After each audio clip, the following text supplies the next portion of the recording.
Hi, my name is Zach Warby. I'm here applying for the district manager training position from store number 541, Phoenix, Arizona, and this will be my 15-minute presentation. All right, so today we're going to be talking about building rapport with customers. We're going to be talking about customer focus, customer retention, and how it makes customers happy. I know we talked about earlier in our last class about customer focus and how to greet customers. So today we're just going to be basically talking about building rapport, what that means to us, and what about open-ended questions and closed-ended questions. So Cliff, so building rapport, what does that mean to you? What do you know about building rapport? Building rapport to me is just kind of getting an understanding of the customer who's coming in to buy something, kind of maybe figuring out what it is that they do for work or just something that they like, what they do on a daily basis, and then maybe benefiting them or finding things for them that will suit their needs, phone-wise or something like that. Yeah. So building rapport is just getting to know the customer. Yeah, that's a perfect thing to say. It's getting them to trust you. It's getting them to believe in what you're saying, and it's just treating them like a family member. Treat them like your friend, your sister, your brother, girlfriend, or boyfriend. It's just asking those questions. Open-ended questions versus closed-ended questions. So Randy, what do you think would be the difference between a open-ended question or a closed-ended question? Closed-end is more no, ending conversation. Open is continuing the conversation, asking questions. Yeah. And then an open-ended question, Miranda, what do you think an open-ended question would be? It allows you to engage in conversation so you can gather more information about what their needs might be. Yeah. So the overall idea about today's class is we want to get to know the customer. We just don't want to basically just being a clerk where we're just ringing customers out, or just they're coming in here for this product and okay, cool, we'll just ring them out. So we want to ask those questions. We want to build that rapport, ask those open-ended questions. What do you do for work? What do you do for a living? Do you have kids? What do you enjoy to do? Because you never know what a customer does for fun, or what they enjoy doing without asking them such questions. So the first thing is I'm going to give you guys an example. A customer goes to a mechanic to get their car fixed, and the mechanic asks them what's wrong with the car. They say, oh, I'm hearing a knocking noise in my car. The mechanic says, okay, cool, I'll get that fixed and get that work done. Then the customer comes back, he says, oh, it's all fixed, it's all good to go. Customer leaves, has an issue, comes back. Basically what happened in that situation is the mechanic didn't ask rapport questions, didn't ask the customer, how long has that knocking noise been going on, or when did it start, or questions of, has this been going on for a long time, when did this start? So because of that scenario, that situation, the customer had a very bad experience, and the less likelihood for that customer to recommend that store or that mechanic has probably lessened now because she's already had a bad experience. So we want to build that good rapport and build that relationship with that customer. How we're going to translate that into script? We don't want to misdiagnose or give a customer improper expectation or not explain to them, the great things about our product or what we can do. So we want to build that rapport. So in a situation, building rapport with that customer on the phone line is we want to treat it as 80% of it's listening and 20% of it's talking. So Cliff, so the last time you went and maybe took your car to get something, or an example of you buying something, how was that experience? Kind of like the customer who went to the mechanic. I went and just recently bought a cell phone.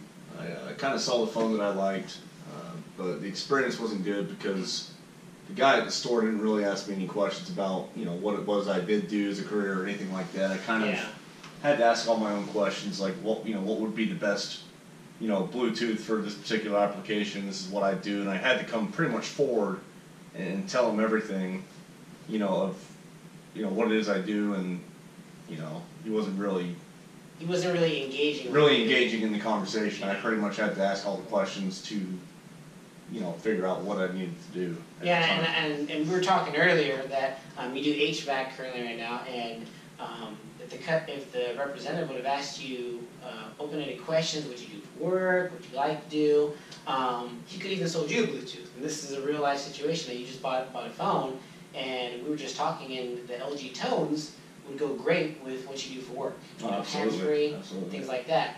And I know with building rapport, it's 80% talking. You know, we have to listen to our customers. The other 20% is just asking questions, trying to find out know what they do. Randy, I know we were talking earlier, and you said that you went to and bought some tools with a customer or with a representative, and how was that interaction? He was trying to sell me something that I didn't need or want, when all I wanted to do is get what I wanted or what I needed, or to just pay my bill. But constantly, like, he'd show a tool off and give like a 20-minute explanation of why you should get this, and at the end of the explanation, it was like, I still don't want it, still don't need it. So basically, in that sort of situation, he was just kind of giving you a bunch of jarble and just talking, and wasn't listening to your need. And I'm pretty sure you probably went to like another mechanic, or you went to another shop to look at your tools, and just your experience was not just up to par with what you were experiencing. I would think so. Right. Yeah. So that's the idea we want to do, is we want to listen to our customers. We don't want to just kind of ramble on. Oh, this phone has 5,000 milliamp battery, does this, does that, does this, does that. Because some customers don't know that stuff. You know, we want to put it into real world situations of how a phone works, or how an accessory works, or why this is better, or why that's better. So we want to use real world situations and how we compare it to them. A couple other things is, you know, how we're going to understand our customers by basically just asking those. Gathering such information with our customers is we can fine tune those things like a Bluetooth. You know, you went in there just to pay your bill, and if he would have just listened, maybe he could have potentially sold you something. You know, versus just rambling on. And with you, Miranda, you know, when's the last time you maybe purchased something or was interested in something and you had to represent it and maybe just ramble off, or I don't know, you know, you were interested in something that you maybe didn't ask all the right questions that you might need to purchase? I bought a stove, and they were asking what we were going to do with the stove, what kind of features we were looking for, different finishes. So he asked for information that pertained to what we would be needing it for. So he was asking maybe the right questions, or maybe not asking enough?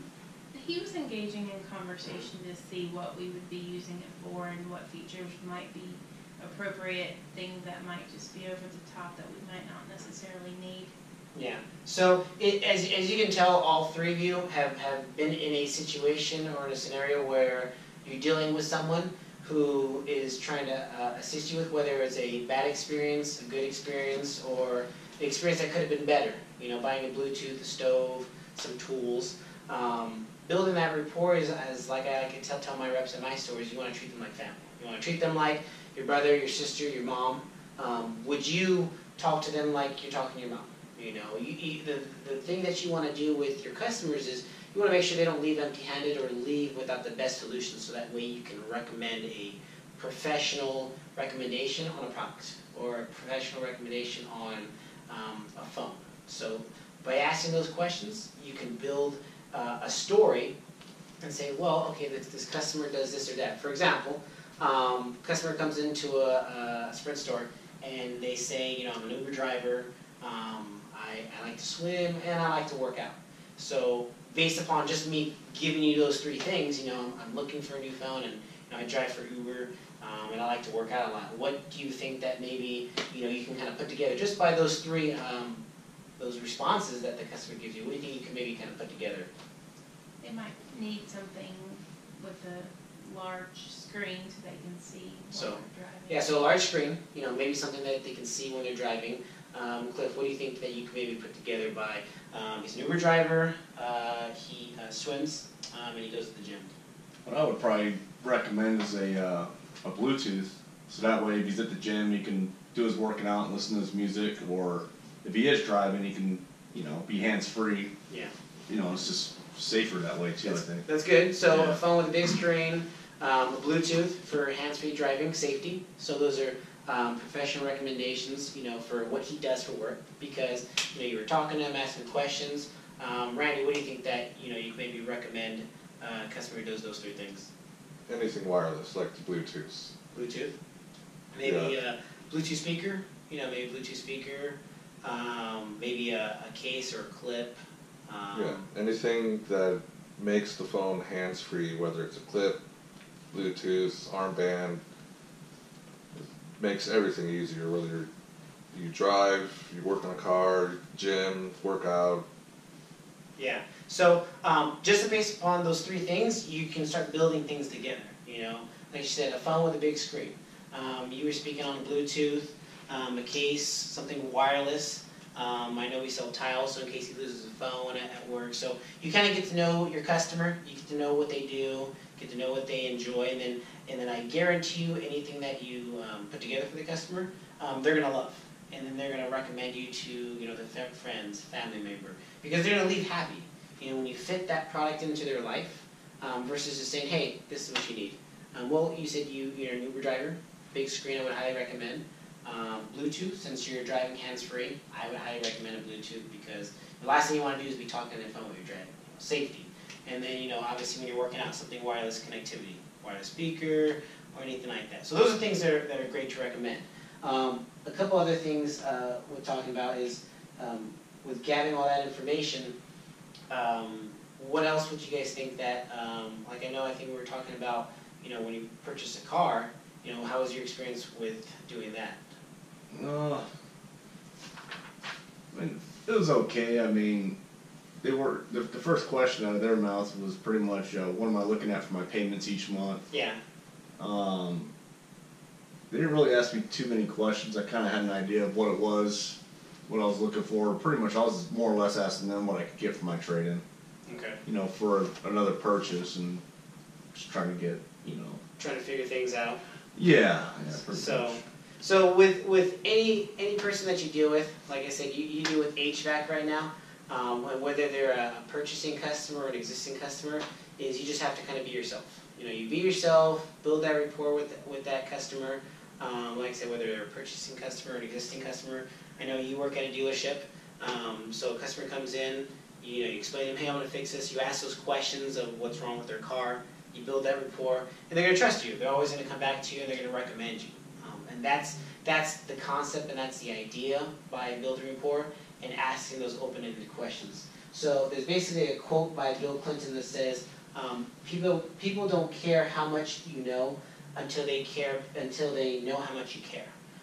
So they have to see that you care about what you're doing and you care about them. Once they see that you have that care of that you're trying to get them protected or you're trying to give them solutions, they'll trust you and they'll recommend you. So a couple things to kind of just recap. Miranda, so building rapport, what does that mean to you a little bit more? Just engaging with them, making them feel like they're a real person, that you do care about them, just back and forth conversation, just to help them open up about what they're needing and what you can help them with. Okay, and then Cliff, we talked about open-ended questions versus closed-ended questions. What do you think would be the difference? So what's a closed-ended question to you, as we kind of talked about earlier? A closed-ended question, somebody say yes, no, just straightforward answers, and not really answers that are really engaging. It's more or less just yes and no answers on the closed-ended. Yeah. Where open-ended is more, from what I experienced, just sitting there and actually listening to them and kind of not, giving them a chance to actually speak. And yeah. So with this, like I said, building that rapport is just, getting to know that customer and creating that happy environment, that trustworthy environment. That's where the customer is going to trust you. So with that, so guys, thanks for coming today. Like I said, build a rapport. That's one big thing that we want to do with open-ended questions. Yes, no, what we're going to do and kind of work together and figure out what we're going to do together. So like I said, you want to treat every single customer that as your family, and you want to make sure you ask all the questions you can, 80% listening, 20% talking, and just build that rapport with the customer. Thanks, guys. thank you.